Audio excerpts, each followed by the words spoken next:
No, because Tommy threw me a curveball.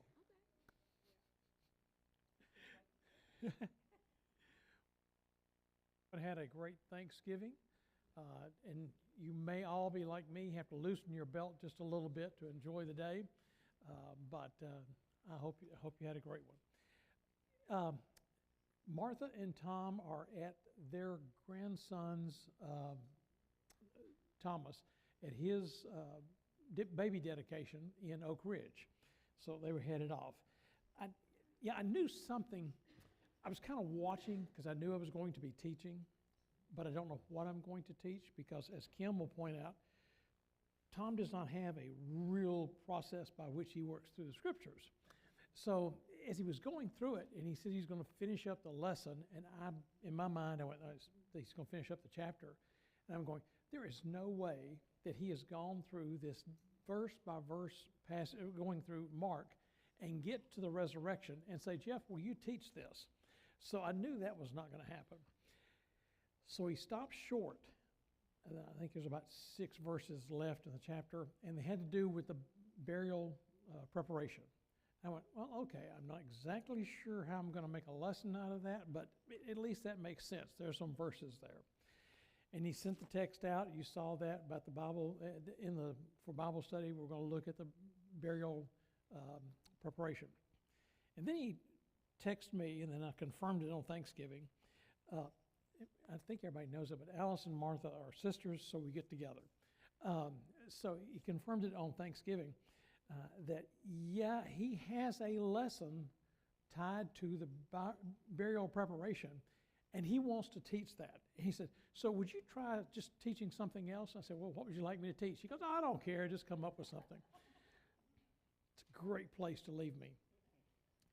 I thought about several different things. One was that I thought, well, I'll take the Hebrew idea of the Sabbath and look at what I consider the 7 periods of the world. You get the first one, which was creation to chaos. That's the first 2,000 years covered in the first 11 chapters of Genesis. And then you get the next 2,000 years, which is the Torah and the prophecy. That brings you from the time of Abraham all the way up to the time of Jesus. And then you get grace and the Great Commission, which is from the time of Christ's resurrection to where we are today, and then the Millennium Kingdom.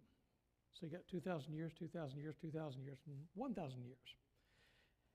Oh, no, that's not going to work because there's a lot of controversy tied up in that, and I have my opinions, but they're nothing more than my opinions. So then I thought, okay, we'll look at this, and we'll look at it from a Hebrew perspective, and that is from Genesis all the way to Revelation. My argument is it is a Hebrew book. It's a collection of books, but it's a Hebrew thought. Christians like to take everything from Genesis all the way to Revelation and filter it through a Christian lens. I can understand why we do that, but I don't think that's correct. We really should be looking at it from a Hebrew perspective, and then we would understand better what it says and what it means to us. And Alice is always kind of cautioning me.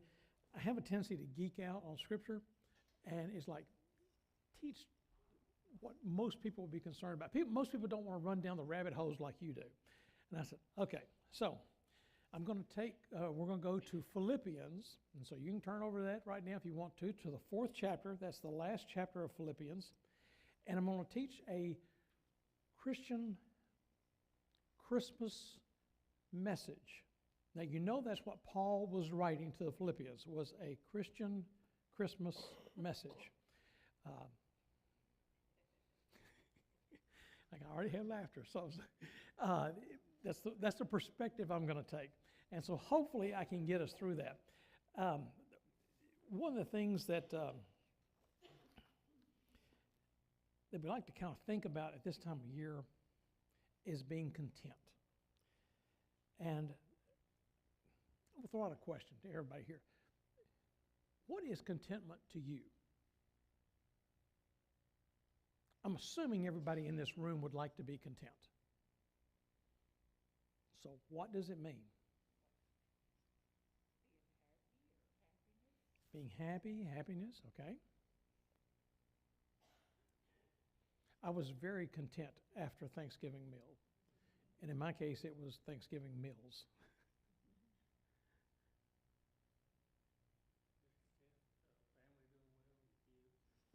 Family doing well, your children are there.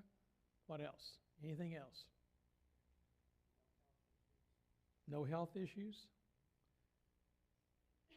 Nobody mentioned becoming a millionaire.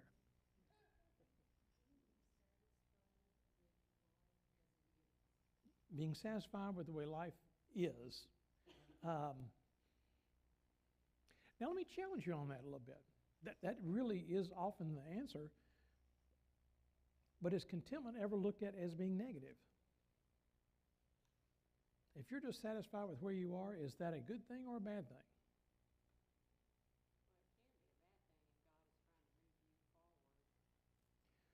So if God's trying to move you in a direction and you're just refusing to go, being happy with where you are may not be the best thing. Yeah. But contentment is what we strive for. That's what we like. But then how do you get there? And that's really what we're going to be looking at in Philippians, is that part of it. When it comes to Christmas, I want you to think about Christmas carols, and I want you to tell me what your favorite Christmas carol is. Now, before we start, the Chipmunks Christmas and Grandma Got Run Over by a Reindeer are not the classics I'm talking about. I'm talking about true Christmas carols. What Christmas carols do you immediately run to and think about? Silent Night? Absolutely. If you ever go to a candlelight service, it doesn't matter what denomination or what church, you're going to sing Silent Night with a candle.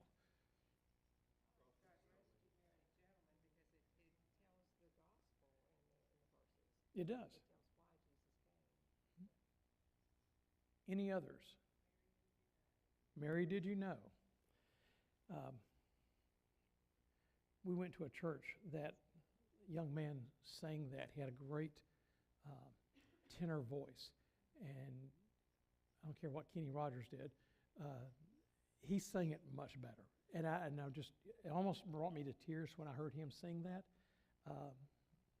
And I don't tear up at songs, so Joy to the World. It's like she's been reading my notes, because that's the one I think of, is Joy to the World.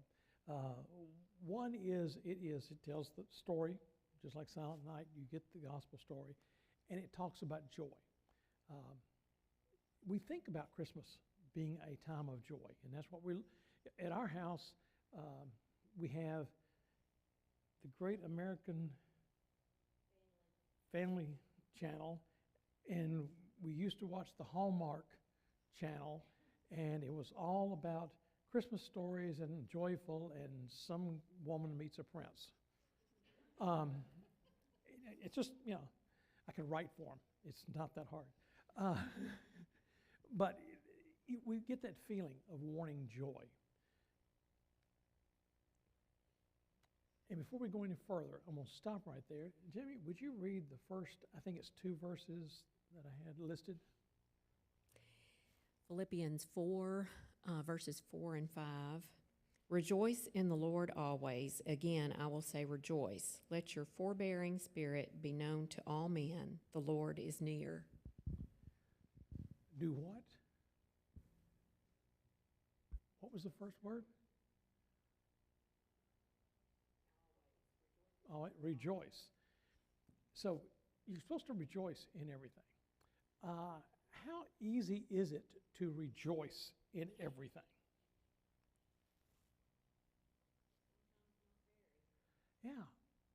Yeah, we can talk about Christmas being a time of joy. And what brings joy at Christmas? Family.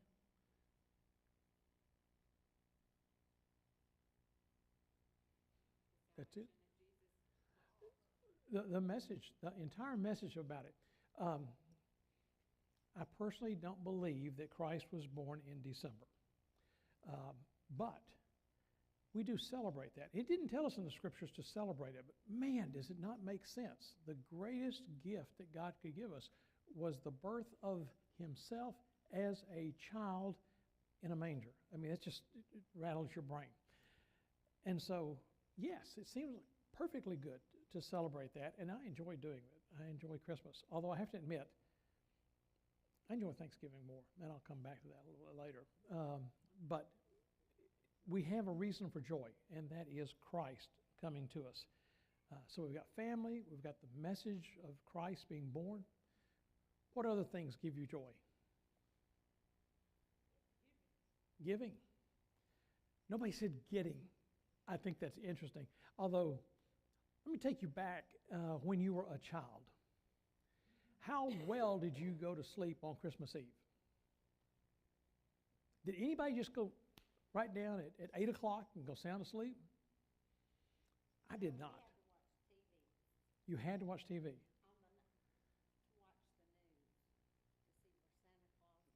Ah.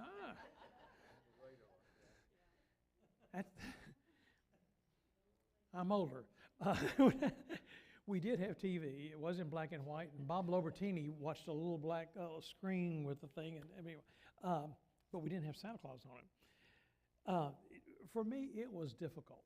I was thinking about the next morning. Now, why do you think about that?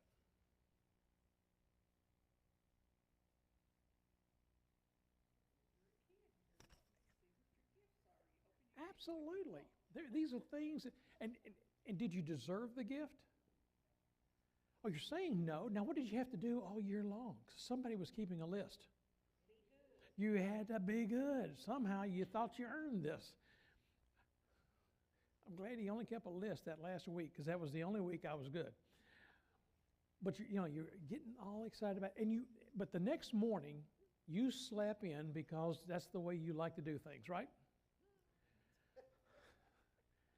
Boom, you were up, going downstairs, looking for those gifts. You were just focused in on that joy.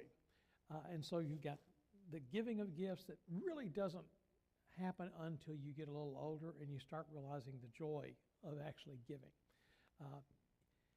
We don't have grandkids because our son apparently hasn't seen the need for that. And he's 40, so I don't think we will. But for those that have grandchildren, is there any excitement you have that is greater than picking out gifts for those grandkids?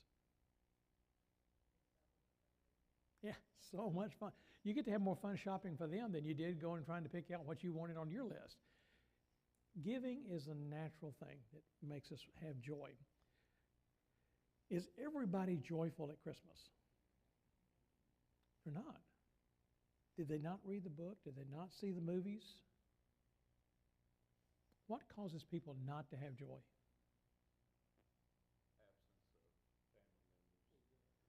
Okay, the absence of family members, either because they're not alive or because they're not there, but either way. Yeah? What else?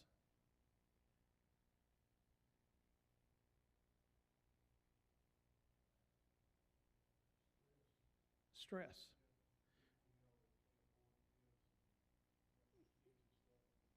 People can't afford to give the gifts. Have any of you tried to go find a parking spot? I don't care if it is at a shopping center or at Kroger's for that matter. Is that a very calming event? That's probably the most stressful event I face. Well, see, that's where it is now. Everybody shops online. Amazon has really pulled us through on that. And then what do you worry about there? That it's going to get there on time, or that somebody sees your porch before you get to your porch. We have all these things that cause stress.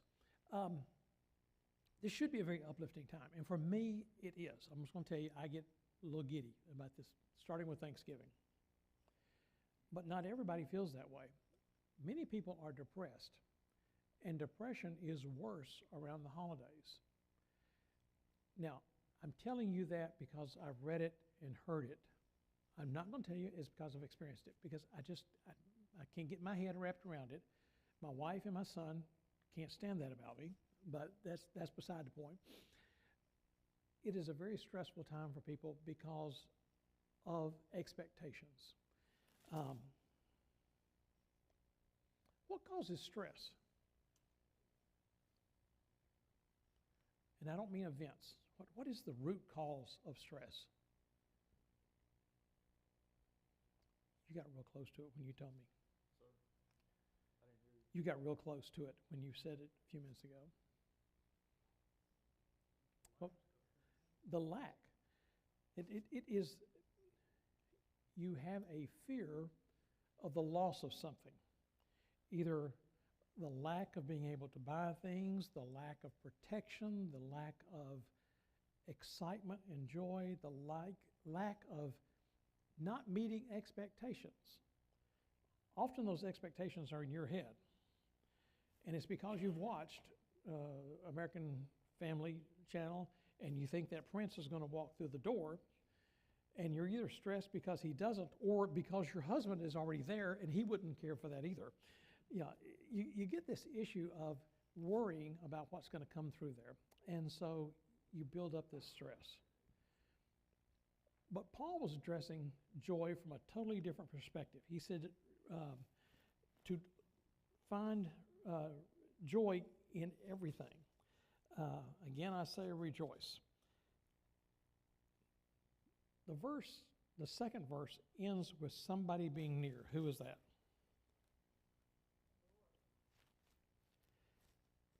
The Lord's there. And that's what brings us our lack of stress, our de-stressors. It's what brings us joy. And often we don't really focus on that. We're thinking about all these other things, the gifts, the parking spot, all those types of things.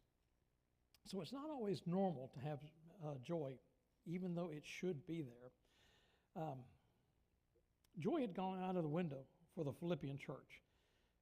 They were bickering, they were arguing, they were having all kinds of issues inside the church. It may be that way at your office. It may be that way at your house. It may be that way with your neighbors. Whatever your environment is, you may find that it is not necessarily peaceful. And joy doesn't sit there. But Paul's admonition is, yes, you need to find joy, you need to rejoice, but it's rejoicing in the Lord, not in the circumstances that surround you. And that's not always easy to kind of get your head wrapped around. That's why Jesus tells us in Philippians, and is telling us today, to rejoice in the Lord. And I think the reason he tells us that is because we can't find joy in our circumstances. We can only find it in the Lord. But if that's the antidote to stress, then we maybe need to follow it. If it's the secret of Christmas to be content, that first step is to seek joy. And just remember, for us, joy is not happiness, although I think we would often, that would be the way we would phrase it. But joy comes to us even in our times of grief. And it's hard to reconcile. What in the world? Why are you rejoicing standing at a cemetery and you've lost a loved one? But there is joy that comes to you through the Spirit. And so that's the thing that takes place. I mentioned earlier my favorite holiday is Thanksgiving. Martha and I were talking about it this Thursday, and she had the same feeling about it. That was her favorite. I wonder what your favorite holiday is.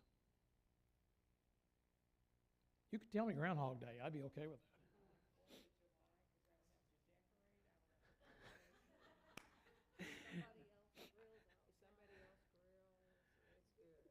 4th of July. I don't know if you heard that or not, but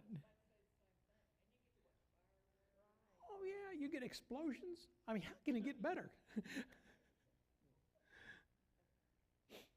What else?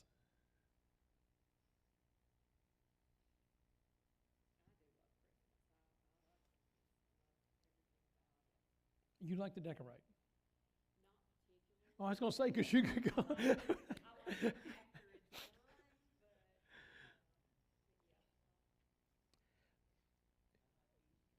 Easter, probably for the same reason, the resurrection that takes place. Thanksgiving and Christmas run right there together for me, and the reason is the Friday after Thanksgiving is the day we decorate. We do not go to Black Friday sales. because we went to one somewhere in the 70s in Rivergate and swore off that completely, again, because of parking. And so we now decorate. So that ends up being a nice time for us. We really need, and as we get older, it's harder to do, is to finish on Friday. We have a nice Christmas tree, and we have boxes of decorations for it, but they have not made it onto the tree because I wear out sooner than I used to. But I did get at least that close. It is work. It is work. And Alice has something about climbing up on the top of a tree and putting stuff on there. I don't know why she doesn't want to do that. So we've talked about 4th of July because you don't have to decorate and you get to enjoy it. We talked about Easter because of the resurrection. Talked about Christmas because of the birth of Christ. And I use Thanksgiving. I'm going to tell you, I'm going to kind of camp out on Thanksgiving because of the next few verses that we're going to read. And Jamie, would you read those? I think they're verses 6 and 7. Yes. Be anxious for nothing, but in everything by prayer and supplication with thanksgiving, let your requests be made known to God. And the peace of God, which surpasses all comprehension, shall guard your hearts and your minds in Christ Jesus. So we're back to that peace, that contentment that takes place at Christmas. And that peace is easy for you to understand, right? Paul has a clue here when he talks about peace. Yeah, but he says it's peace that surpasses your understanding. In other words, this is peace that you don't get. You can't comprehend it. That's not an easy thing to understand. We're supposed to have this joy in peace that we can't even understand. Scripture is very straightforward. It should be easy to understand. I don't know why everybody doesn't walk out of here and do no sins after this. It just, that should be the message you got. It doesn't work that way. Life is more complicated, and life's a little more difficult. But in this,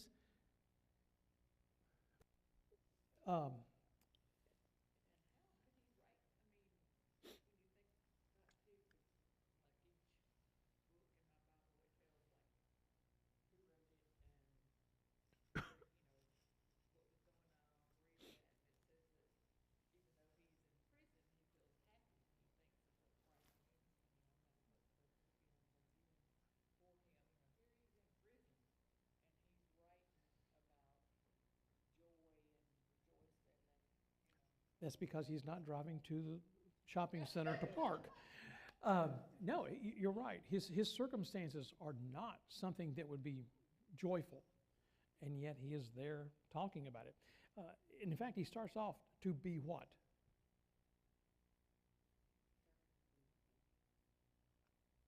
I'm sorry. Be careful for nothing. What else?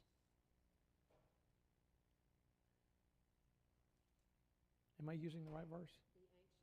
Be anxious for nothing. Anybody in this room ever find themselves anxious? Fewer than I thought. Alice didn't raise her. I was going to say Alice didn't raise her hand, so she's got to deal with lying. Oh, you did? Okay. Maybe that was it. Again, I'll mention. I will mention both my son and my wife. They both tend to get anxious, and I don't. So there are days they get really mad at me. I just don't go there. And so, again, I'm talking about something that just doesn't kind of fit in my world.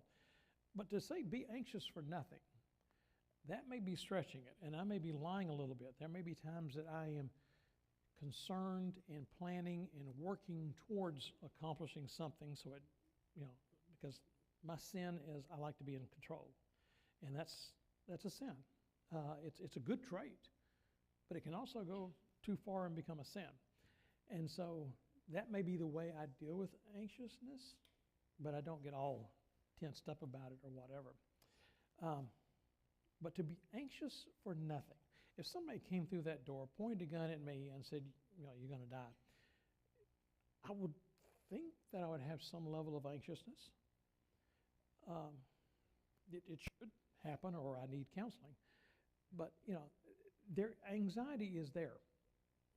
But do you get anxious about really big things, or do you get anxious about really small things? And sometimes that's the issue. We get into a Christmas time, and you get anxious about, I can't find the gift that my grandchild wants. Your grandchild will be okay. But you don't feel that way.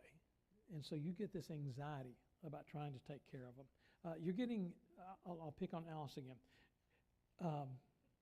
For about 35 years, she has cooked 2 to 3 turkeys during the Thanksgiving to Christmas holidays.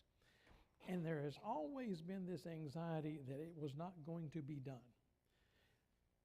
Last year at Christmas, that anxiety paid off. We had 1 turkey that did not finish the way it should.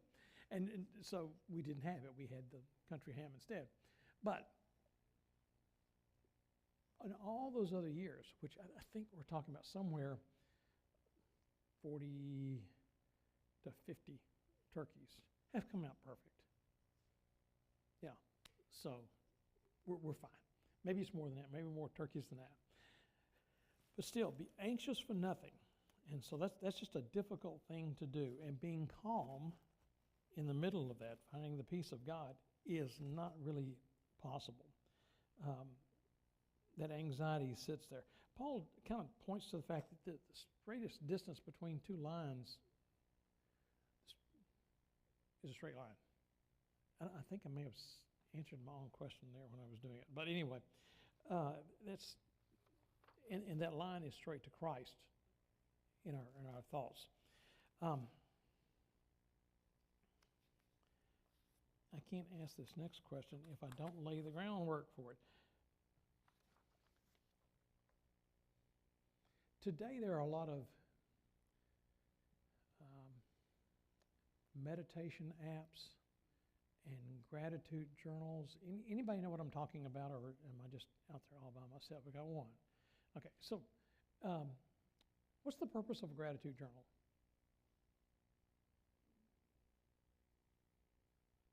It helps with the anxiety. Oh, You can put your thoughts, your prayers, anything down, and it makes it real. And so it helps get rid of some of it. all right. It makes it real if you write it down.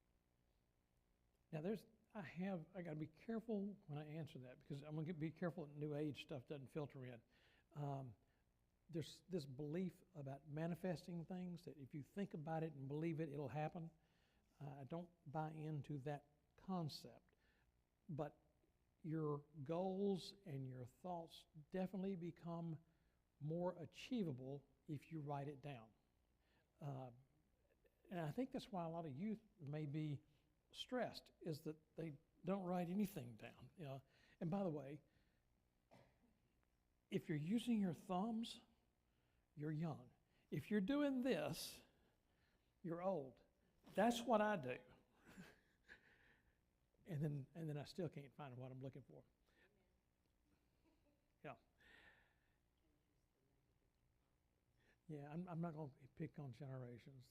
They don't get out of bed hurting, and I do. So there is that. Okay, so that's what meditation apps. What does that do? Calm your mind. Yeah, one of the things you're trying to do during the season is to slow down.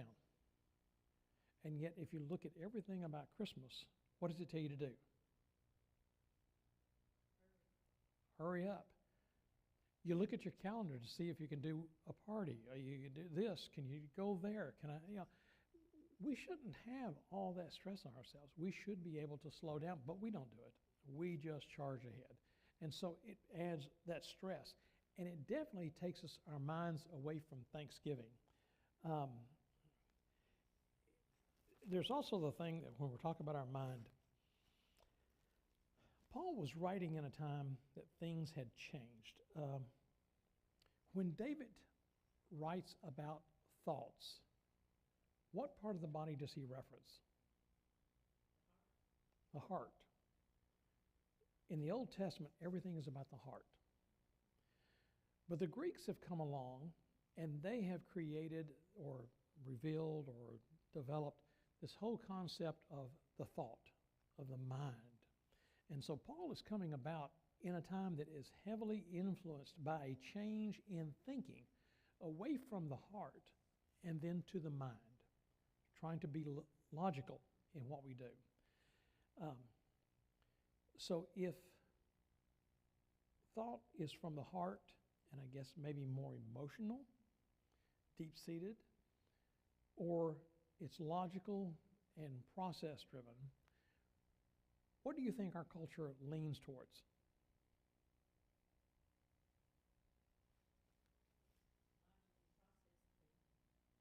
Process thinking?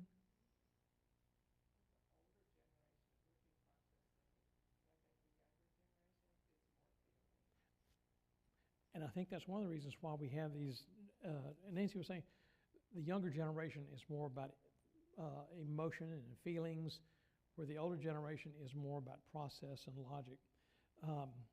And I think that is one of the reasons why there's sometimes conflict between the two, is not that we don't have the same end result intended, but we approach it so differently that it's hard to talk to one another. I'm going to sound like I'm getting political, and I'm really not. You can use any pronoun you want to with me. I don't care. Sticks and stones may break my bones, but words will never hurt me. That same thought is not in our younger generation. They now are driven heavily by thoughts and emotions. And I can't understand that. But that's a difference in ages, just where we are.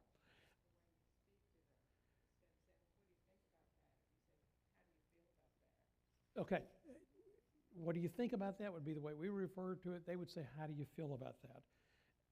Is either invalid. You know, today there is a lot of thought given to the heart and mind connections, that there are feelings that are in the heart, the organ, the heart. And there are those that say the logic is in the brain. And some of the references they use are people that have had a heart transplant have different feelings than they used to have, and they were the feelings of the person the heart was donated from. Well, that's weird, especially if they don't know it. That's weird. But apparently the heart carries with it some level of memory. Now, I can remember when I was first considering accepting Christ. I prayed as hard as I could from right here. I was trying to really feel it in my heart. I don't know if I did or not, but I tried. I don't think from my heart. I think about my heart sometimes, especially when there's a pain there. But you know, that's a different story. I'm not coming from here. I come from here. I don't know where you come from. And does anybody in here think from their heart? They honestly can say that. Okay. So everybody here is like me. They're thinking from their brain. I'm not sure that some of this younger generation are not thinking from their heart. And there may be more to that than we understand.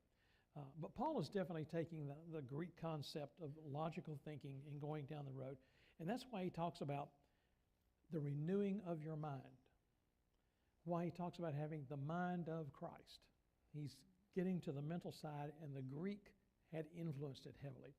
And so we're moving into an area about thought, which is different from joy.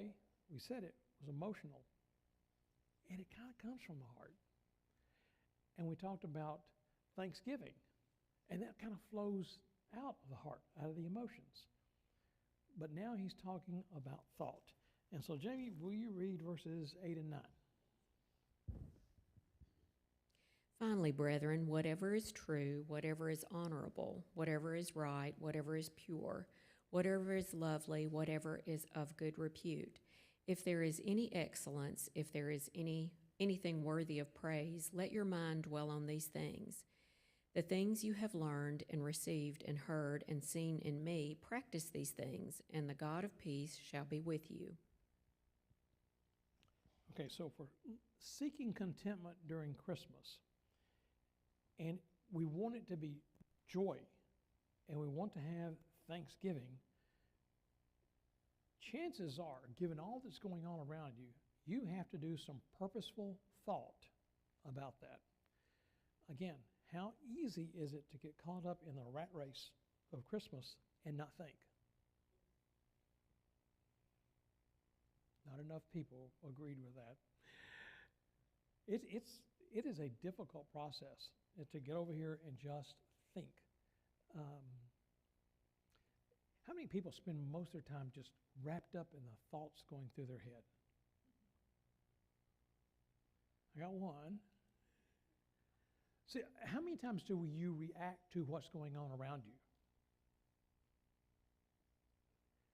We have a tendency to react to what's happening surrounding us rather than going deep within ourselves to think about what we could do to affect what was going around us. You know, is it coming from within or is it coming from without? That's a difficult thing to do. It is very difficult. And Paul gives us a few things to think on. What did he say?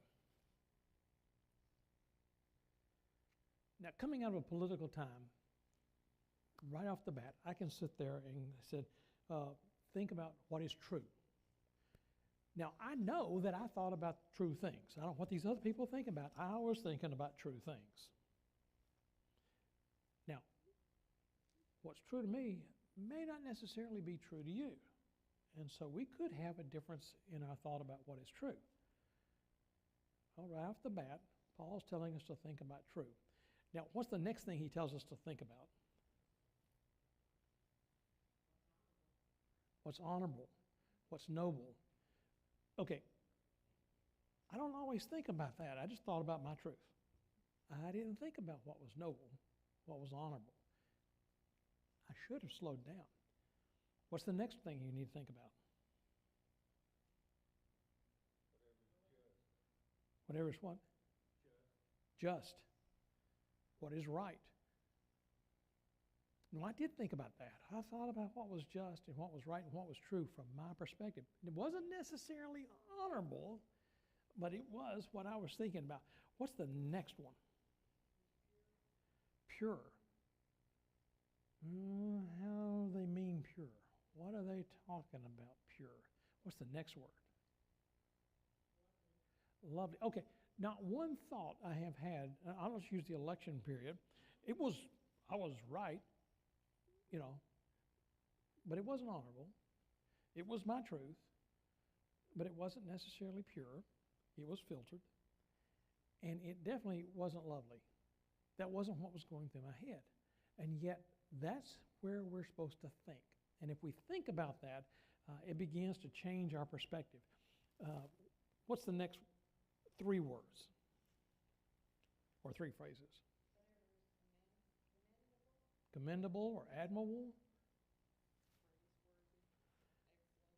Excellent and praiseworthy. Now, I'm going to go back to those that think. Do you think about this list? Do you think about things from this perspective of this list? I do not.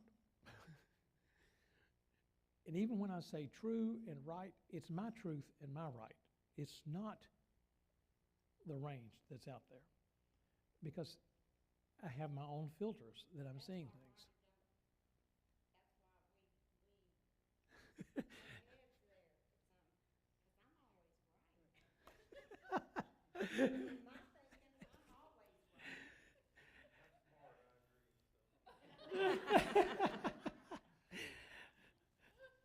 I am not doing marriage counseling. But there's no way. Okay. There is a thing that science is dealing with today that they call neuroplasticity. Has anybody heard neuroplasticity? What does it mean? Well, it means that the brain is malleable, it used to be thought that the brain was static, but now neuroscientists know that, for instance, people who have strokes and are recovering can regain the use of parts of their brain so that the brain has plasticity, that it can change. That's exactly it. And a stroke is probably the best example of this. Even when you start reading about neuroplasticity, you may sit there and go, I don't know if I buy this or not. I don't know if my neural pathways may be changed and I will have a new method of thinking. But then when I think about somebody who's had a stroke, that's exactly what takes place. They end up having to do things that they could do before differently, and it's because they're using a different part of their brain because the part that was damaged is not working. And so they're able to get these neurons to fire differently, and it takes a while. But you know, we got to see Thomas this past week. How old is Thomas? 7 months old. And it's I would put my foot up there because that's actually what he was looking at, but if I do that, we're going to be going to the hospital. You know, they just find these things on their body and they're amazed with it. They didn't just start off going, I'm going to use my right hand to write. And yet when a stroke victim takes place, their brain is still saying, I need to be able to write, but they can't get their hand to do what they want it to do. So they not only have to be amazed by it, but then they also have to achieve something that they achieved later in life in that. So it gets frustrating, very frustrating. But it can happen. You can change your brain to think differently. Now, at the risk of sounding like a New Age guru here, you can change the way you think about anything. Do you agree or disagree with that?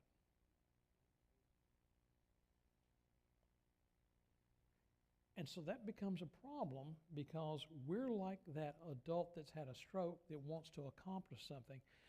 I can't go from here to here on my thoughts because it is difficult and I may not even like it. It's not what I want to do. I want to be over here, but but we can't. And if we think about something long enough, you can do it. How many people played athletics when they were younger? And did you automatically go straight to the field or the court or whatever and start playing? You had to practice. How many people in here enjoy practice? How many people like to go to the gym and work out? Yeah, it's not something we typically like because the end result, the being in the game or being fit or whatever, is not achieved immediately. There is struggle. There are problems. And so when we think about Christmas, we do go through the same thing. We have this expectation that we want to be at, we want to achieve, we want to realize, and yet we're not getting there. We want to have this big, wonderful meal for the family. And the bread burns. Does it cause you any anxiety?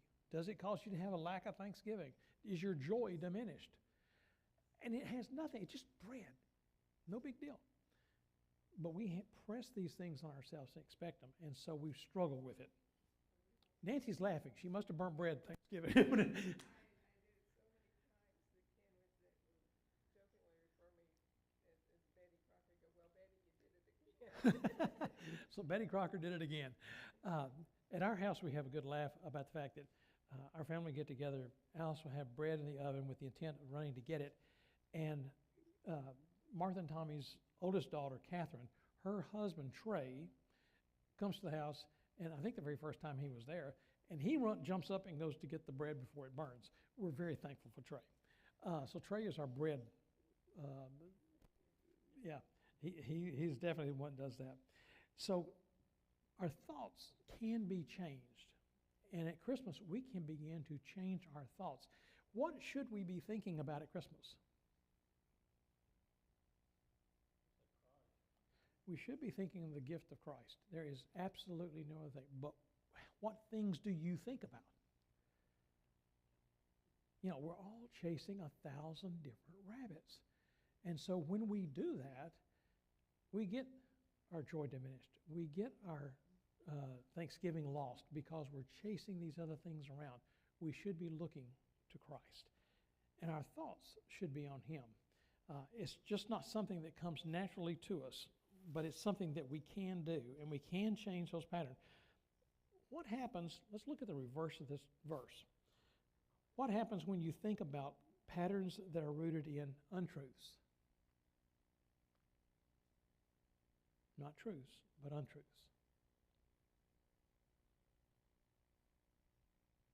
Nobody here has ever thought about an untruth.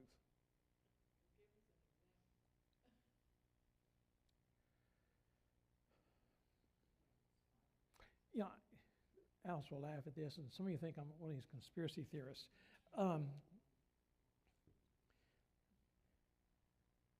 grew up watching and believing in the lunar landings.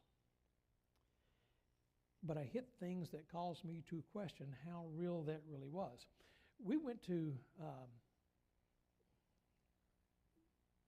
the Smithsonian, and we've gone to Huntsville and seen the lunar module in both cases. It's got a little bitty door.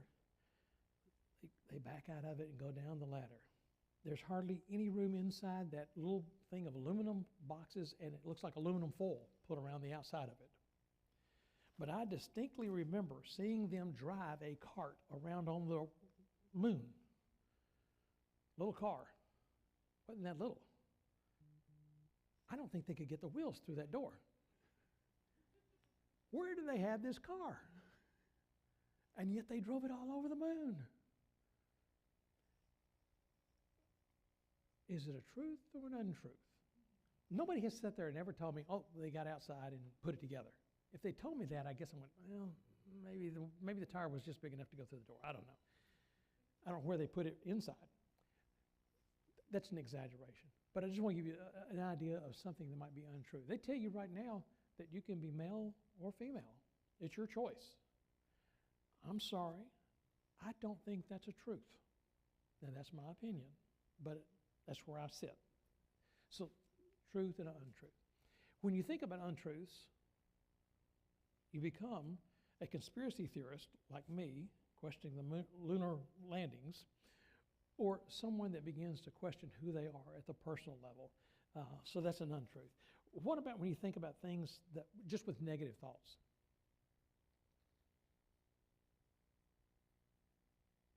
If you think about something negative all day long, are you more positive? And what do you want to be? But do you ever think about negative thoughts? But if you can turn any negative into a positive. You most definitely can. And that's where our thoughts should be. I'm not saying that you can't, that you fake it till you make it type thoughts. You don't put your head in the sand. You don't do Pollyanna. You deal with negative things, but it's when you concentrate on that. What about when you think about insecurity? When you think about anxiety? You know, it does not make you feel any better. It doesn't help you to get in the place you want to be. When you think about doubts or bad behaviors, it's what happens to us. We end up doing what it is that we're thinking about. What did Jesus tell us was the greatest commandment?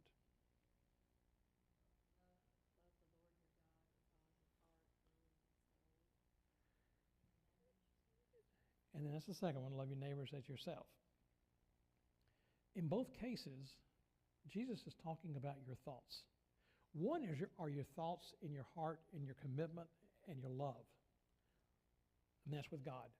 And the outcome of that is you're going to love your neighbors, you love yourself.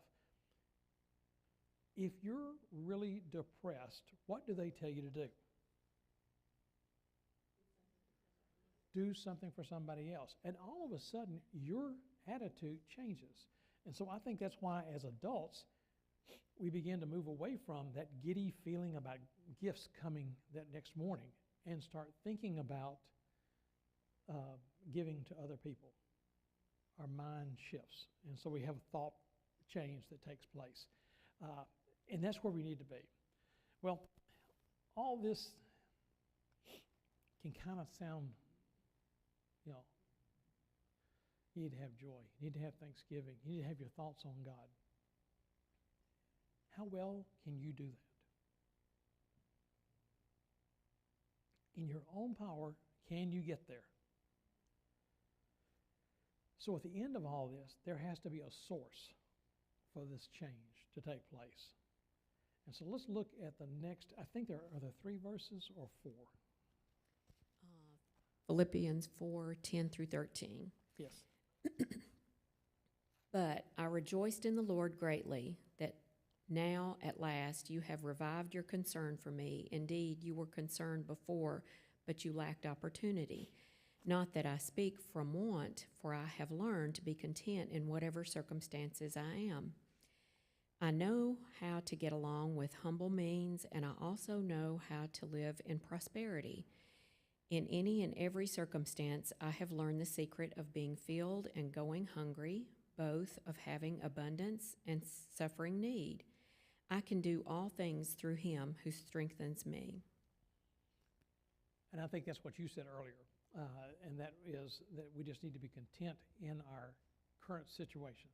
I need to be able to be happy about plenty and happy with lack, or not happy, content with those two things. Doesn't mean you have to be satisfied in either case, but that you're content. You are okay. And why are you okay?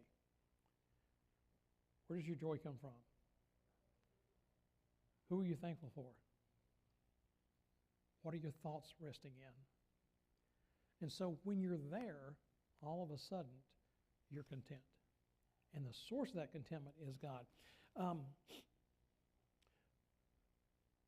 If I ask you what was the first anxiety, unjoyful, difficult moment ever recorded in history, what would you say it was? I'll give you a hint. It's in Genesis 3. The fall. I have a belief that there's a fall of both divine, other supernatural, and of man. We talk about it always from man. But the serpent went from whatever state he was in to crawling on the ground. There was a condemnation even placed on him. But the fall, we find that there is, man, can you imagine the loss of joy? I'm quite confident that neither Adam nor Eve nor the serpent were thankful for what had just taken place. They were in no means content. Their thoughts were elsewhere. But God promised something in the midst of that. What did he promise would happen? They got condemned, but there was a promise. It's interesting, too, that the promise was given to a woman. Through her seed, and to the serpent, through his seed, there would be conflict, but the woman's seed would win. What are we talking about when we're talking about this seed? We're talking about corn, wheat. We're talking about Jesus. Oh, we're back to Christmas.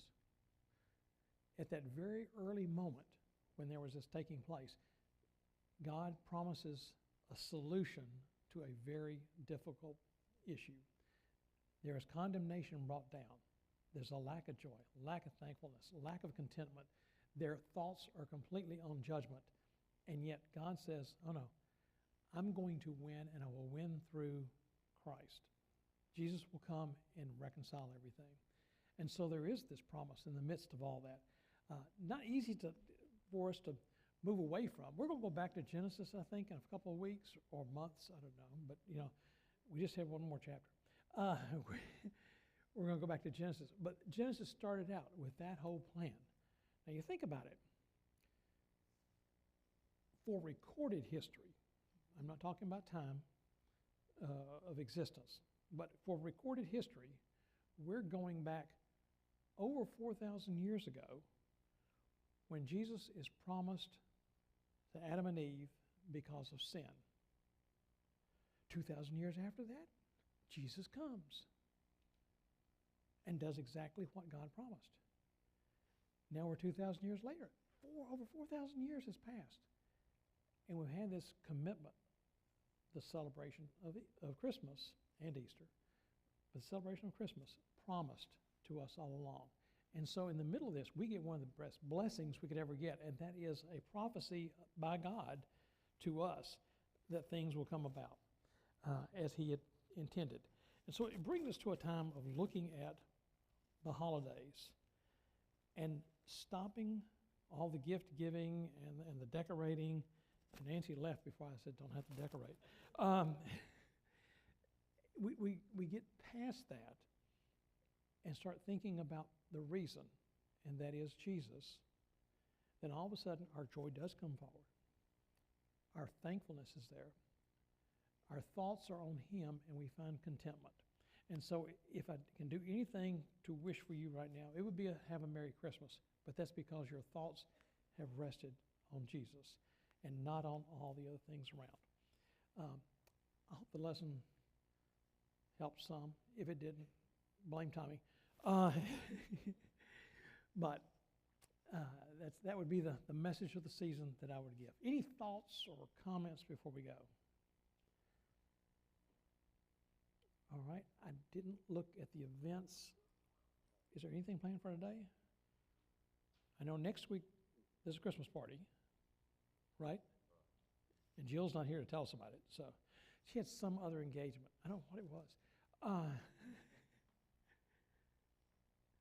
Any other announcements we need to make? Next Sunday morning, we have the multi-generational Christmas choir. Okay, you have the multi-generation. Look for it. Some of them will be singing with their hearts, and others will be singing with their minds.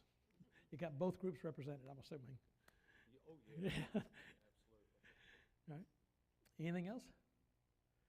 No, but just to say back to, as you were talking about the heart and the mind and this sort of thing, I looked over 1 Corinthians chapter 14. Paul is writing about prayer and singing, and this pertains to worship in the churches. What is the outcome then? I will pray with the Spirit, and I will pray with the mind also. I will pray with the Spirit, and I will sing with the mind also. So it's a combination. Yeah, it is. When we pray, when we sing, when we worship, of our spirit and our mind together. Yep. We think about what we're doing, and yet our spirits are involved as well. Yep, absolutely. So, any other thoughts? All right, Kim, this is for you. This is a Christmas present for you. I think we've got 3 minutes left. We finished early. Y'all have a great day.